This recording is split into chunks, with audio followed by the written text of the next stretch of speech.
Hey Tech Freak, so the Mac Pro has finally had its full pricing and upgrade pricing announced. No surprise, in Australia there's like a 30% down under tax thrown in on top of it. In the States this one is $2,999 and this is $3,999, so an extra $1,300 to get it in Australia. But because I'm in Australia, I'm looking at these prices and I want to chat to you through about what you're looking at. First of all, the design.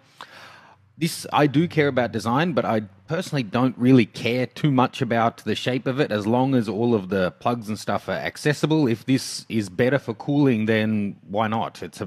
Things always change, but the design of these haven't. So many people banging on that it looks like a dustbin, so it can't be any good. It may be just me, but the old one, which I don't care too much about the look. This one here, which is kind of the look of all towers, it looks a hell of a lot like a sanitary pad disposal unit, but that doesn't stop it from doing its job, right? So I want to just take a look through the upgrades and stuff with you. Because I'm doing a lot of video editing, my MacBook Pro does slow down a lot. So looking at what it's running, we're looking at a 2.6 i7, 16 gig of RAM, and it's always the RAM running out when I do a system analysis.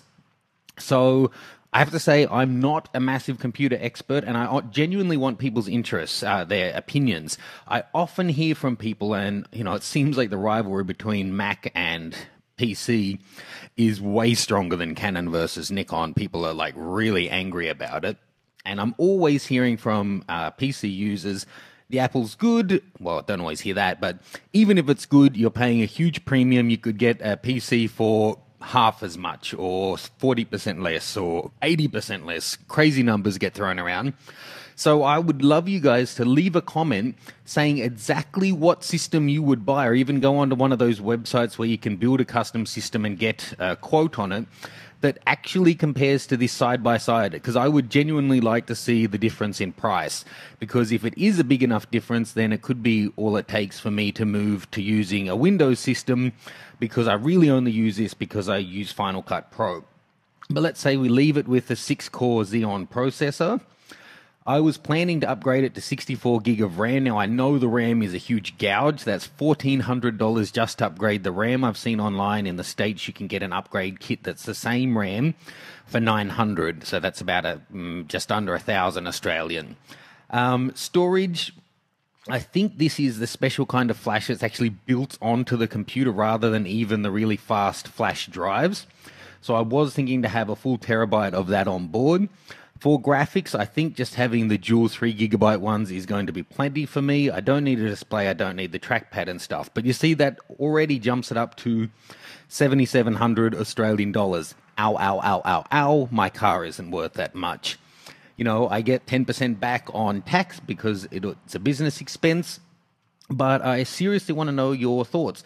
What could we build in a PC that for the same money would smoke this one in performance, or would offer exactly the same performance at a significant saving? Because I would need to buy a subscription to Adobe Premiere, because I'd be moving from Final Cut Pro to Premiere to do this.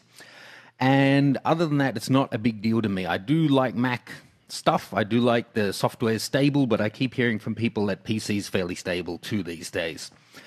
So please, give me your thoughts. What do you think in terms of an alternate system? What do you think of these upgrade prices? I hear that the flash is kind of reasonably priced. Maybe the processors are about in line, but that the RAM is a major gouge. But, to me, it just seems going to a 12-core adds $3,600. Let's just see, what does it get to if you upgrade everything on this? We won't add a display, so that's pretty much it. $12,029. I think the top you can configure it in the States is $9,600, so an extra $2,500 here. Thank you very much, Apple. Why is Australia in the middle of nowhere with no competitive spirit? Anyway, let me know your thoughts. Sorry it's been a while between videos. I should be getting back into some more trade show stuff in 2014. See you soon.